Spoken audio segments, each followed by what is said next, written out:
I have great pleasure in introducing Nigel Lawson, former Chancellor of the Exchequer, and whom I had the occasional disagreement in the past as I was opposition Treasury spokesman in the UK Parliament at the time.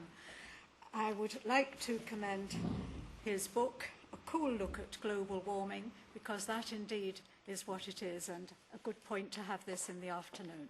Thank you.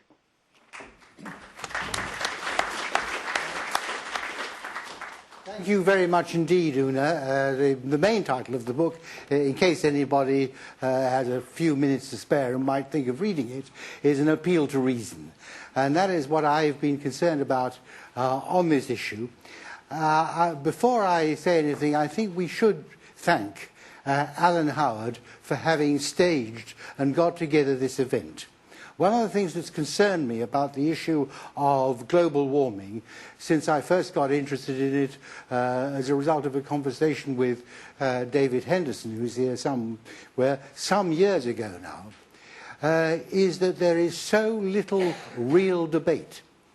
There is a stifling orthodoxy, a political correctness, which is not right whether it's in science, it's not right whether it's in economics, it's not right whether it's in politics. And that was why, having written the book, I founded in 2009 the Global Warming Policy Foundation, focusing very much on policy, because I entirely agree with the speaker over there a moment ago, saying that, you know, science is one thing, public policy is another, focusing very much on the policy. And I'm fortunate to have Penny Pizer, who has conducted the foundation so brilliantly ever since its formation, because I felt that there needed to be real, serious debate on this issue, and that is what the foundation is about. I think, as I say, that not only has Alan Howard performed an enormous public service in getting, for the first time, maybe as President Klaus said, there wasn't quite enough toing and froing, quite enough debate among the scientists, but there was a fair amount.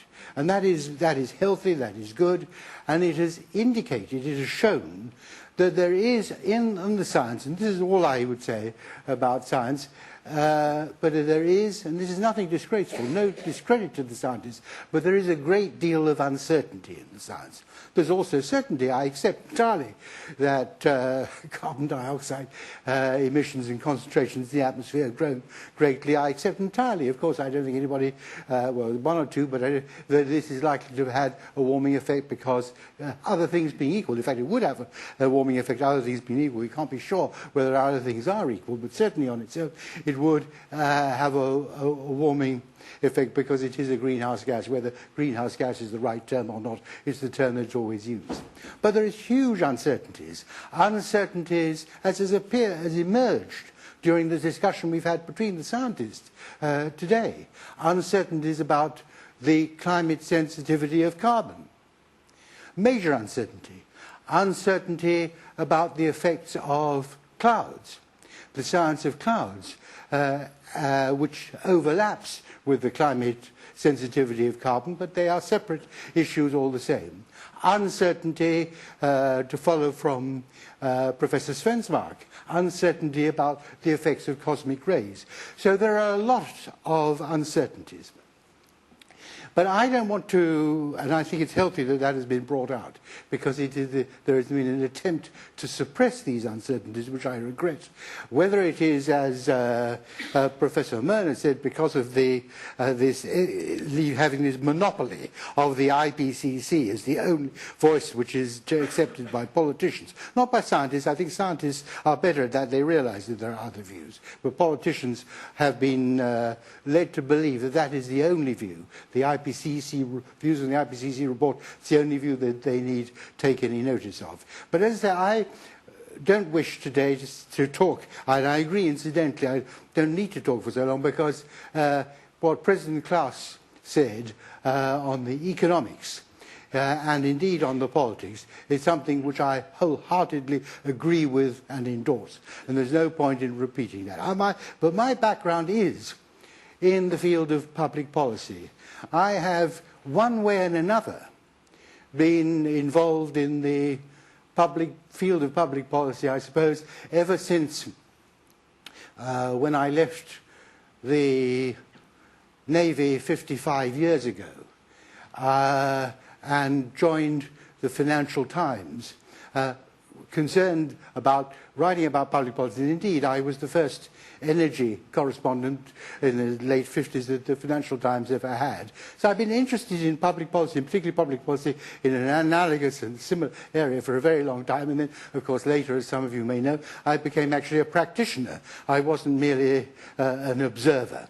And so I've been interested in this field for a very long time.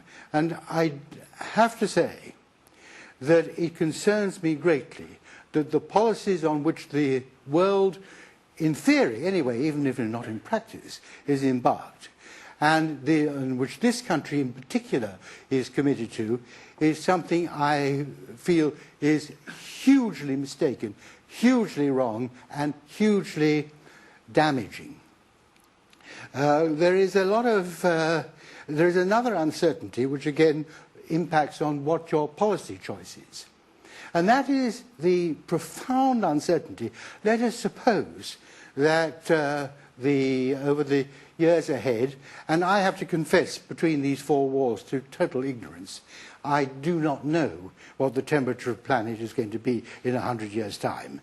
I know that there are many people here much cleverer than I am who know exactly what the temperature of the planet is going to be in 100 years' time, but I have to confess my disability that I don't know. But there is another uncertainty, a huge area of uncertainty. Supposing the temperature of the planet does rise in the way that the IPCC says it thinks it will, what will be the consequences? What will be the consequences for the people and for the economies of the world? And in particular, obviously, I care about for the people and the economy of this country, but for the world generally. And that is far from clear. Far from clear. It's far from clear, incidentally, what the sign is, whether it be beneficial or harmful, because there is no doubt, and even the Inter-Academy report on the IPCC's pointed out how they cherry-picked, how they biased, how they had emphasized the adverse consequences of warming and had played down the beneficial consequences. So we don't know really how bad it is. What we do know, it's quite clear, is that if you think of decarbonisation, which is the policy, if you think of decarbonisation as an insurance policy, then what you are doing is taking out an insurance policy which costs far more than the risks against which you're insuring, which doesn't seem to me to be a very sensible thing to do. It is very interesting if you look at what the IPCC actually has to say.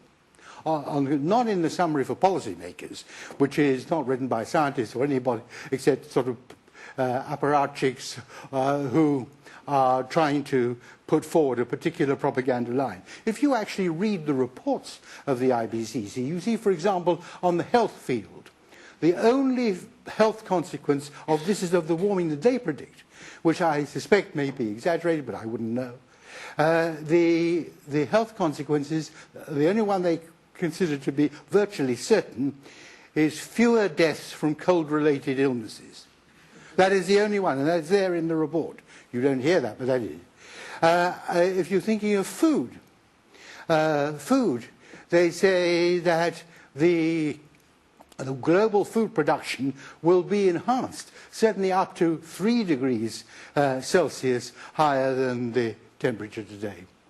And again, as I say, they all err on the side of gloom and negativism because they're trying to make a particular point. They're far from neutral, far from objective. And again, on sea level rise, which as Professor Myrna said, sea level rise is the only thing which we're told there is unequivocally bad. Let's say food production, it might go up, and it will go up, particularly with the development of genetically modified foodstuffs and genetic engineering. We know, you say, there are huge health benefits from a warmer world, but sea level does seem unequivocally bad.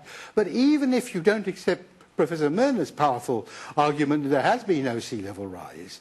And certainly in the places he mentioned, it is recorded that there's been no sea level rise. So that's absolutely true. But there may be other parts that there has been a sea level rise, and there may be a further sea level rise. But that sea level rise is minuscule. It's of no significance. It is totally unimportant. And it is no threat to the people of this planet. But what is proposed is a real threat. The policies that are proposed are a real threat. Fortunately, because the cost is massive, fortunately, it is not going to happen. There is not going to be this binding global decarbonisation agreement. And a very good thing too. I mean, we know it's not going to happen. A huge attempt was made at Copenhagen, at the United Nations Climate Change Conference in Copenhagen.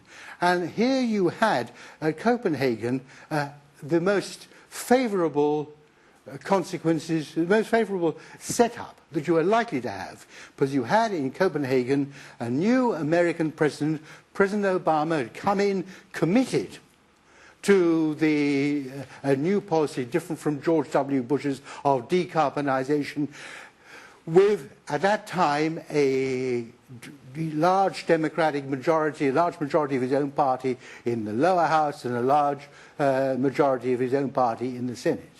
And even then it couldn't be done. It couldn't be done. So they tried again at Cancun, exactly the same result a year later. It's not going to be done.